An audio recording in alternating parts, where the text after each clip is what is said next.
congratulations for you, Zambia, particularly Lusaka. You are the highest audience on Farmers of Thought. Give yourself a round of applause for that. Give yourself a round of applause.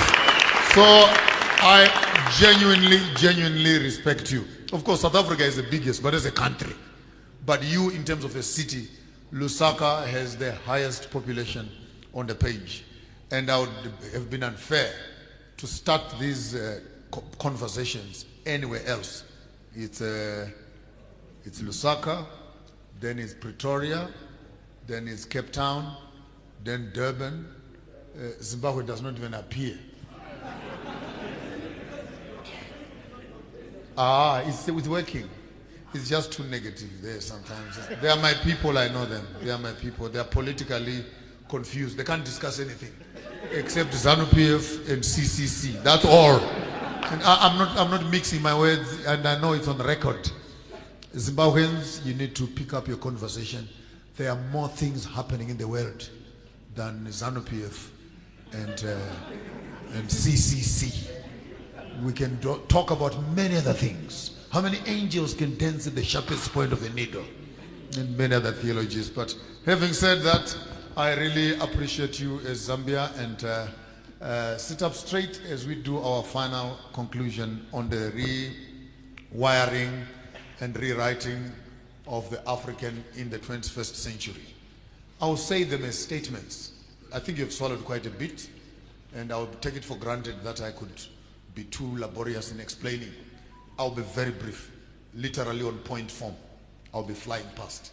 Point number one, the global village demands us to bring our culture into the village, or we are going to be swallowed into other cultures. Full stop. Number two, no one is coming to rewire your minds as Africans. They destroyed it. You need to rewire it yourselves. Number three, no one is coming to rewire your brains. No one is coming to unlearn you and re-educate you, reorient you. No one is coming to apologize. That, hey, we were sorry, we were joking. We also did not understand. They are not coming back. They are not coming back to tell you that traditional food is healthier than white food.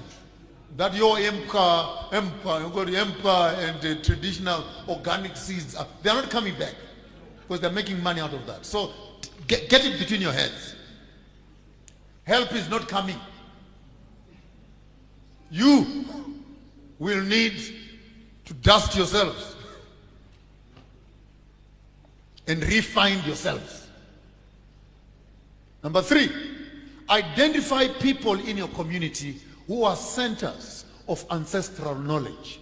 Treasure them. Download their data. Make it available to the next generation. Slowly. Identify people in the community who have data. Ancestral data. Don't talk about demons and ancestors. I'm using that word in the discipline that it deserves. Those who know where we are coming from. If you still have some old women and gogos who know some of these things, do not demonize them. Get close to them. Download the data. Whether you understand it or not, please just harvest it. Harvest it as it is. Another generation will read and understand. Preserve indigenous knowledge. IKS. Preserve indigenous knowledge. Number four, constantly be active in reactivating your ancestral memory. That one needs extrapolation. Ancestral memory speaks of your knowledge of yourself in the previous self. Who are your parents? Because you were in their loins before you were in their arms. Your DNA is from them into you with knowledge, trauma, emitted, transmitted from one generation to another. You will do well to reactivate your ancestral memory. You may just discover who you are. And when you know who you are, it will be easier for you to champion a path into what you must become. How do you activate ancestral memory? Ask me the question. Answer. Take off your shoes. Ground your feet once in a while.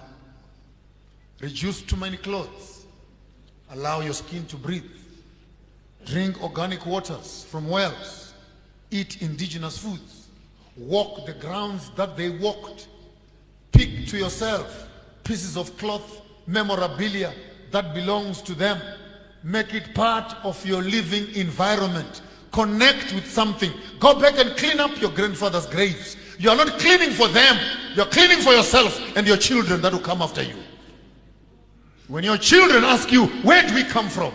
They deserve knowledge from you to say, here is your grandfather. Here is your great-grandfather. Here is your great-grandfather. His grandfather and his grandfather. This one died from diabetes. This one died from diabetes. This one died from diabetes. This one died from diabetes. What have you told your child? Be careful to live well. This thing is in the family. Our knowledge of our history teaches us more about ourselves. When you cut off your ancestral knowledge, you are going to be struggling with public information. Never allow, number 5, your children to get married to anyone when you have not seen their grandfather's graves.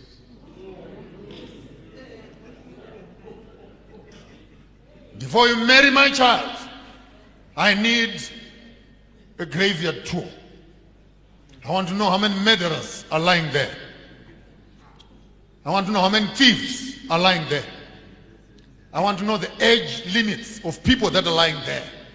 And that information is very important for me before I make up my decision.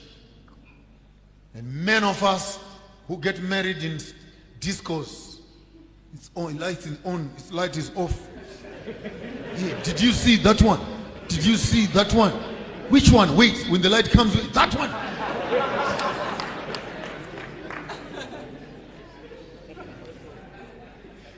No. We need some little bit of respect. For these things are not as easy as we say that they are.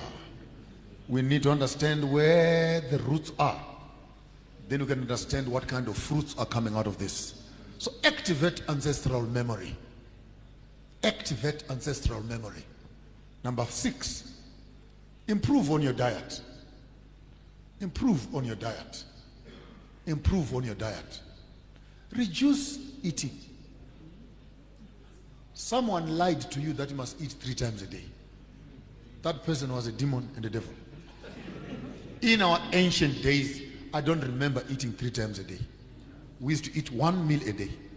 If you are lucky, you would find that Nshima that slept last night. What do you call it? Chimbala. The fermented one. Then you will be lucky to hold something in the morning. Otherwise, it's go and go. We would put a bit of milk in our mouths, eat some few berries during the day, and what and eat, and we would have the first meal was in the evening when we came back home. And so this whole thing of 3 meals a day, hey, eat like a king in the morning, hey, eat like a queen in the afternoon, hey, eat like a princess in the evening. All this Ellen G. White material of yours will confuse you. We are suffering at an age of too much eating. I am saying so because medically speaking, intermittent fasting is healthy for the human body. It activates your mind. Sleep as much as possible with empty stomachs. Come on, guys. Give your stomach a break. You can't be a factory of manufacturing waste constantly.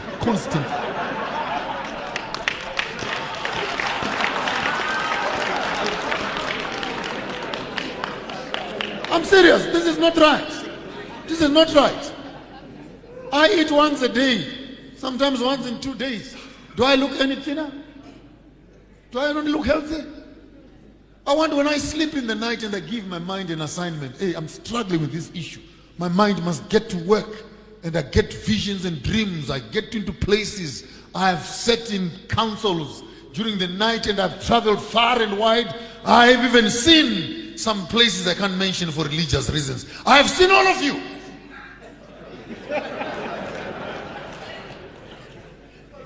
I'm not joking. I'm not joking. Sounds funny, but I'm not joking. I've seen all of you. Even some of the battles that I go through, I have seen them ahead of schedule. Why? Because my body was ready to tap into these realms and access this knowledge. And there's no mystery. There's no mystery about Maponga J. I'm giving you the recipe which can equally work for you. Number 7, try and live at peace with as many people as possible. Because bad energy blocks the chakras. Oh, sorry, I'm using wrong language now. Bad energy pollutes the spirit. Bad energy blocks the mind. Bad energy attracts wrong energy. Even that's why some of your business fail and your deals don't go through. Because there are things in your system. We see you with a good business plan, but your spirit, man, you don't taste good. There's something that is not right here. Have you felt like that? The business plan is fine, the figures are fine, but you look at the person, but you can't just feel them. You can't just feel them. My gut is telling me otherwise. Then you know. Try and live in harmony with all men. Live in harmony with everybody. If I should be a preacher, all men, nothing except love. One credit you must have, it is to love people. Number 8, treat your appetite for power in humility. How do you do that? When you make your money, make some few envelopes. 7 is a good number. Make them 3, 4, but 6, 7 is a good number. Put some little bit of money in each envelope. I'm teaching you a trick now, how to cure your money from disease. Put a little bit of money in each envelope as your heart desires. Find a blind person. Put your envelope. May the Lord open up the eyes of my money. Find a crippled person. Give an envelope. Wherever my transactions are crippled, please can they be stretched out. Find out, wherever it's barren, can you please open the doors? Use the moments of other people's advantages, disadvantages as portals for your advantages. Plug into other people's pain with your blessing and evoke out of them a prayer for you. When they say to you, God bless you, that could be the best prayer you have ever received in your life. Oh, feel like preaching now. Feel like preaching now. I feel like preaching right here. Unlock your potential. Hence, before I started the service, I almost did it right here. But I felt some of you're still in kindergarten and you are not yet ready for the bishop in his mischief. I usually carry my beautiful cup here, which is made out of a cow horn all the way from Uganda. And I usually put my water in here before I talk, and then I pour it on the ground. I call that a libation. Oh, Fundis, what are you doing? What you are praying for, that's what you must be willing to give away. Elijah is praying for the rain. What was the offering? Buckets of water. Pour them on the offering. Pour the water on the offering. Then after you've poured it on the ground, then call it from the sky.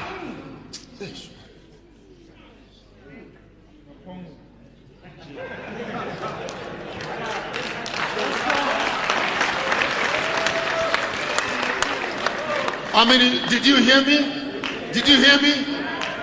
Many of you call yourself Christians, but you have not yet even grown to have the faith of Hannah, who is mocked and ridiculed for being barren. And she goes to the house of the Lord to pray for a child.